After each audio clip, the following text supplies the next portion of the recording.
Bom, falar sobre esse assunto com um especialista, o professor Manuel Furriela, que é especialista em relações internacionais da FMU. Professor, bom dia para o senhor, obrigado por atender o convite aqui da Rádio Bandeirantes. Bom dia. Bom dia. Professor, por que essa comoção toda? No Reino Unido, né, a gente entende, né? Mas por que o mundo inteiro para acompanhar essas cerimônias todas? São tão protocolares, uma coisa lenta, marcada, longa. Por que isso chama a atenção de tanta gente? Bom, nós temos dois motivos principais, né? Um deles é porque a Grã-Bretanha é um país muito importante, é a sexta maior economia do mundo, país tradicional, um estado com bastante representatividade cultural no mundo todo. Então, esse é um dos aspectos, né, a importância do próprio país. E o outro é que a questão da monarquia, principalmente construída, aí você até lembrou, de uma forma muito forte por Elizabeth II, se transformou num grande símbolo internacional.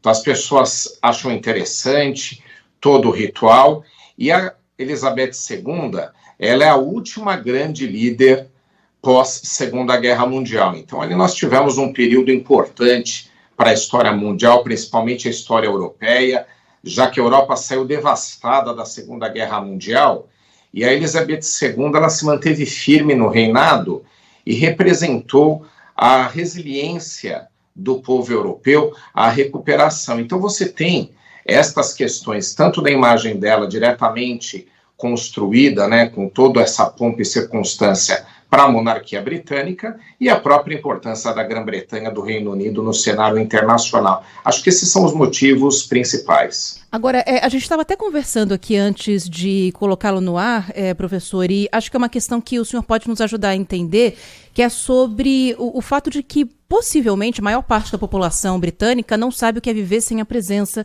da rainha Elizabeth, seja gostando dela, ou desgostando, ou criticando, mas ela era uma figura que estava ali. Com 70 anos de reinado, a gente pode falar com uma segurança de que a maior parte da população viveu ali com a rainha no comando do país, e agora entra um rei, né, um príncipe que virou rei, que não tem esse mesmo apelo. E mesmo a gente tendo essa comoção toda lá no Reino Unido, algumas pesquisas falam que passa um pouco de 60%, né, o total da população que entendem a necessidade de haver uma monarquia nos dias de hoje lá no Reino Unido também. A gente tem um risco de ver essa popularidade cair daqui para frente? Como que o senhor acha que a gente pode tentar enxergar o futuro da monarquia lá no Reino Unido? Bom, a Elizabeth II, um dos grandes papéis dela foi construir um papel, digamos assim, uma função para a monarquia. Porque você imagina, em vários países deixaram de ser monárquicos, inclusive o Brasil, né, nós tivemos aí o Dom Pedro II como o nosso último imperador, por entender que o papel do governo, né, as principais funções executivas, elas ficavam a cargo de outra personalidade. Inclusive no Reino Unido é o papel do primeiro-ministro, né? Então algumas pessoas se questionam, mas Elizabeth II, ela conseguiu construir uma função. Então o Reino Unido ele representa a identidade britânica e representa uma importância internacional para a Inglaterra, já que ela era, e o Charles será, ou é já, né, no caso, o soberano de 15 estados diferentes. Você tem aí incluídos Austrália, Nova Zelândia, Canadá, né, uma série de outros países, Bahamas, importantes, né? Então, para a Inglaterra, para o Reino Unido, é importante. Então, ela se consolidou como uma instituição importante, não é? Então, ela tem uma função, um papel de estabilidade, de representatividade. Agora, o desafio para o Príncipe Charles vai ser grande. Suceder uma pessoa que conseguiu reconstruir esse papel, como Elizabeth II, é um grande desafio.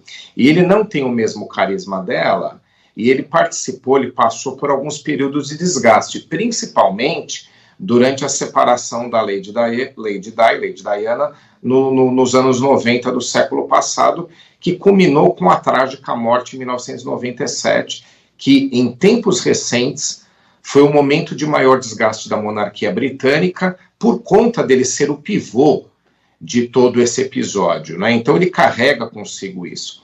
Agora, o que nós temos atualmente é uma reconstrução dessa imagem de Charles. Esse episódio, ele diminui o impacto sobre ele, porque o auge, né, do desgaste já aconteceu, ele conseguiu construir uma imagem de estabilidade durante esse período, e ele tem uma agenda pessoal, digamos assim, muito contemporânea, ligado ao meio ambiente.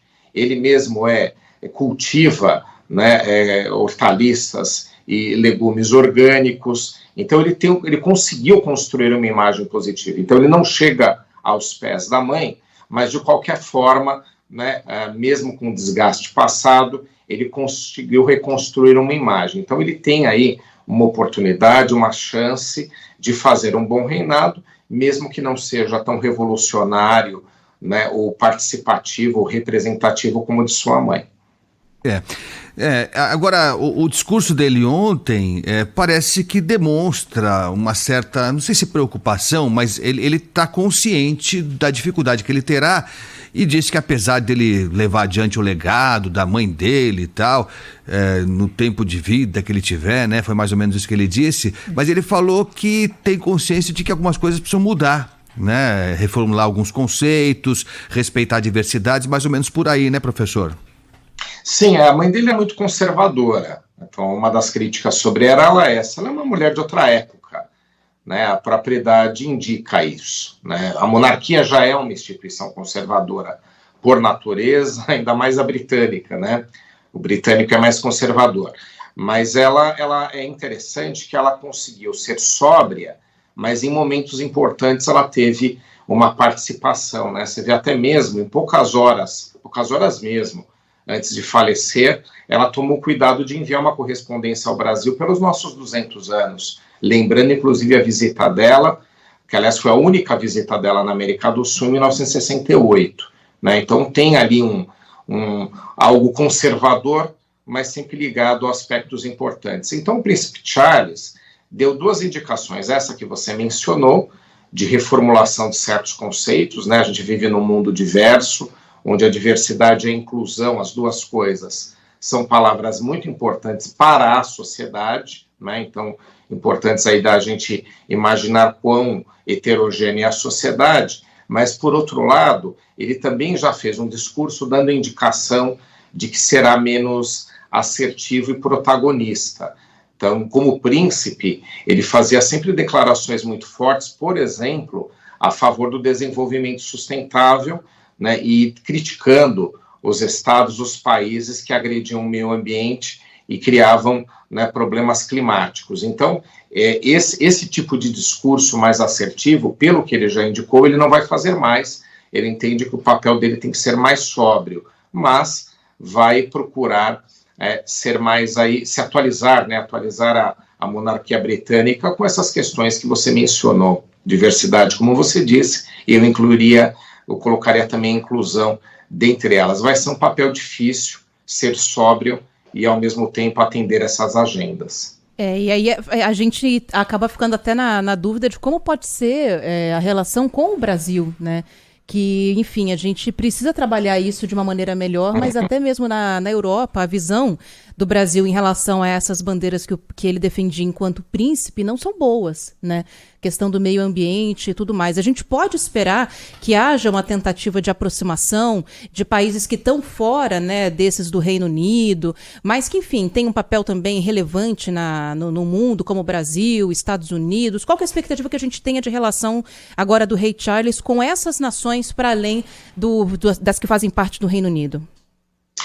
Com relação aos Estados Unidos, você teve uma reaproximação por conta da saída da Grã-Bretanha da União Europeia, né, o Brexit, né, chamado de Brexit. Isso colocou de novo a Grã-Bretanha numa situação mais próxima. Sempre teve, né, uma relação sempre boa, de muito tempo, inclusive foram aliados na Segunda Guerra Mundial, como a gente bem sabe. Então, a saída da Grã-Bretanha, que tem trazido muitos problemas, inclusive econômicos, né, a Grã-Bretanha não está num bom momento econômico, inflação alta, desabastecimento de certos itens, né, pós-pandemia, mas também pós-Brexit, né, acho que são questões aí que têm total relação com o momento crítico atual. De qualquer forma, há essa aproximação com os Estados Unidos, né, por conta da saída da União Europeia, e com o Brasil a relação sempre foi boa. É interessante que Elizabeth II sempre colocou como relação de Estado e não de governo.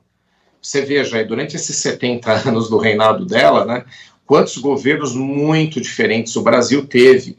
O Brasil teve aí uma série de situações, inclusive um governo militar longo no meio dessa gestão, e ela sempre manteve uma relação muito próxima com o Brasil, denotada por uma relação que ela entendia como sendo uma relação de Estado, independentemente de quem nos governava. Então eu acho que o Charles vai manter essa mesma linha, né, em relação ao Brasil, mesmo ele tendo a questão ambiental como algo mais importante para ele, não diria que mais importante do que Elizabeth II, mas com declarações, digamos assim, né, mais importantes, mais frequentes do que ela fez durante o seu reinado. Eu acredito que mesmo assim a relação continuará sendo boa e próxima, já que há essa questão de Estado e não de governo, independentemente de questões que envolvam aí o futuro governo brasileiro pós-eleições.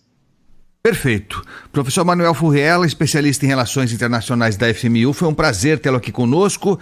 Muito obrigado pela atenção e um bom final de semana para o senhor. Obrigada. Bom final de semana. Valeu. Bom,